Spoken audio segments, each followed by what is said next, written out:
Paano nga ba tanggalin itong watermark na na-generate natin sa Gemini AI o kahit sa iba pang mga editing application? So, pumunta po tayo dito sa ating Google. And then, i-search po natin dito sa search bar ang photo bomber. I-search po natin dito ang photo bomber remover. Ayun, pindutin po lamang natin yan. Then, pindutin po natin ito. And dito po, pindutin po natin itong click to upload. Select po natin yung picture natin na tatanggalan natin ng watermark.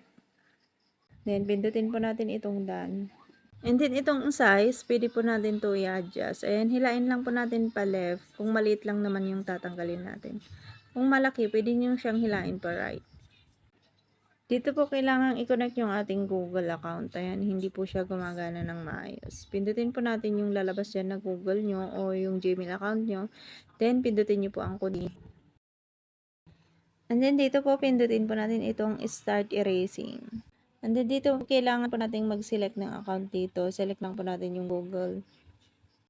Select po natin ulit yung Google account natin, yung Gmail account. Then, pindutin po natin ito para mag-adjust yung size niya. Lumabas po yung watermark niya. Pindutin po natin ito. And then, i-brush lang po natin dito. Tatanggalin natin watermark. Then, pindutin po natin itong Start Erasing. At ayan, natanggal na po yung watermark dyan sa baba. At para ma-download po natin ito, i-hold lang po natin itong picture o hawakan po natin ng matagal. Then, pindutin po natin ang download image. At makikita na po yan sa inyong gallery. Yan lang, follow and share for more tips and tutorials.